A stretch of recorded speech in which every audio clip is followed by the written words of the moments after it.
Hi, I'm Seth Freudberg. I'm the Director of Options Training here at SMBU in Manhattan. I'm also the head trader of SMB's Options Trading Desk. So last week I did a video about losing on trades. It seemed to be a very popular topic for some reason.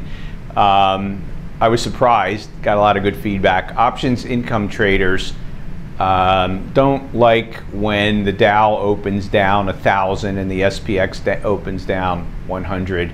A gap crash like we had last two Mondays ago is very, very difficult for options income trades to handle. A lot of people got stopped out, otherwise had a lot of damage done to their trades. It was an unusual event.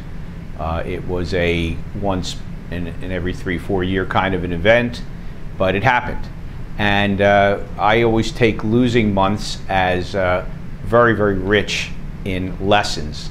And you really can learn so much more from losing trades than winning trades. They really are your opportunity to grow as a trader. So today I want to talk about a point which to some people is obvious and to other people is not obvious. And I think there are psychological reasons why it's not obvious to some people when it really should be obvious to everyone. And that is losing smaller is exactly as important as winning bigger on a trade. Now, what do I mean by that?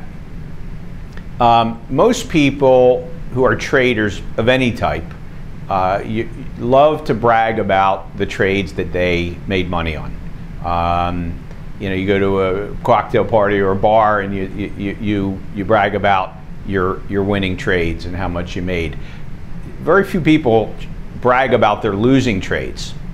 And so psychologically, it is just much more exciting and fun to talk about a winning trade.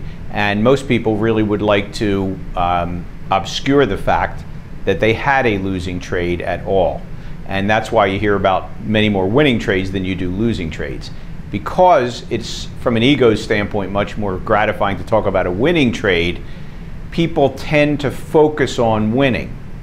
And they forget that if you are losing on a trade, that it is literally equally as important to control the size of that loss, and maybe more important in some ways, than making a winning trade larger. So let me give you a kind of a mathematical example of exactly what I mean.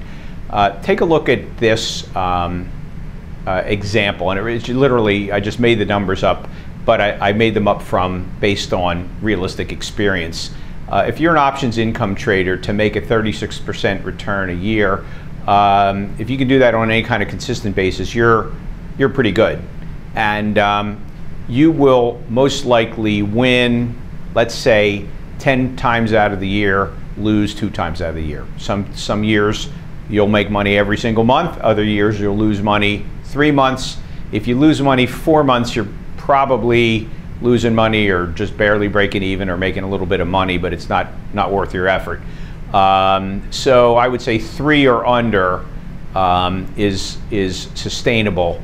And it would not be unusual to have a conservative trading style, which showed the pattern you see here.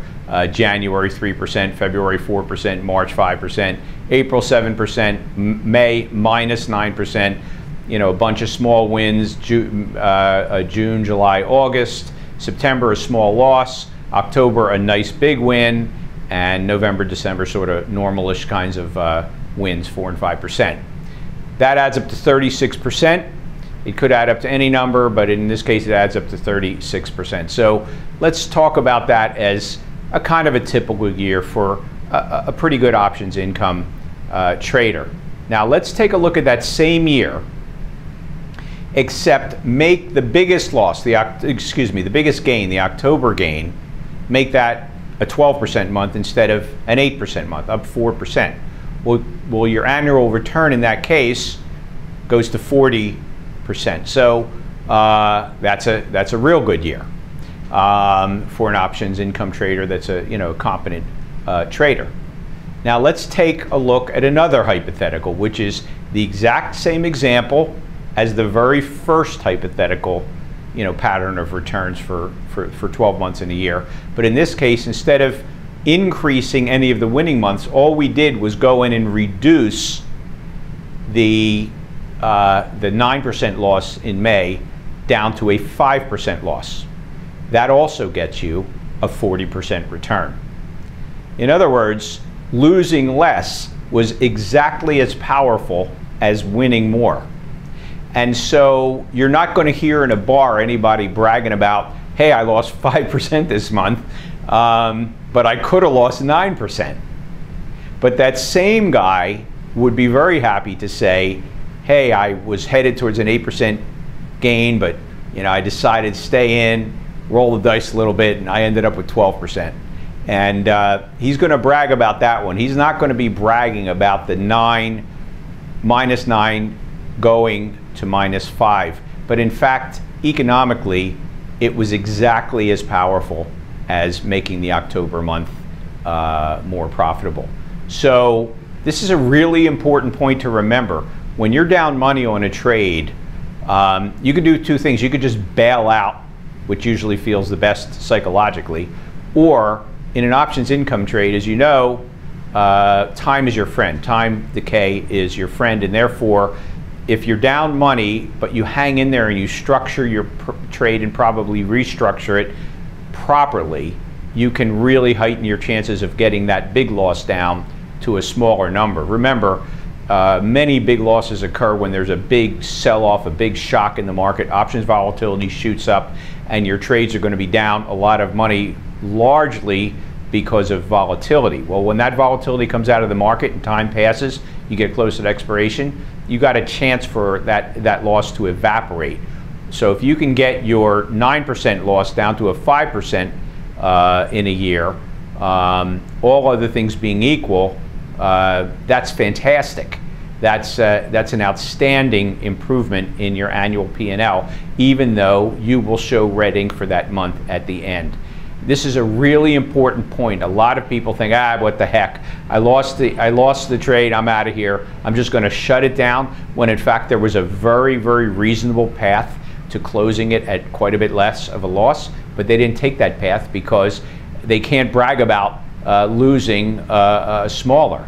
But in fact, we're not in this game to brag. We're in it to make a living, and you do what is necessary to make a living, and that includes reducing losses. That's a key element to your annual return being excellent, is the reduction of losses. So just for the fun of it, remember that reducing this, burning up whatever, $400 or $500, is improved upon if you get it down to -$100. You can't brag about that. No one's going to walk in and brag about the fact that they lost $100 trading. They'd rather do this, brag about making money. And everyone understands that. That's the psychological reality of competitive people, and many traders are competitive people. But if you want a long-term return, if you want an improvement in your annual returns, you'll focus on getting your loss levels down.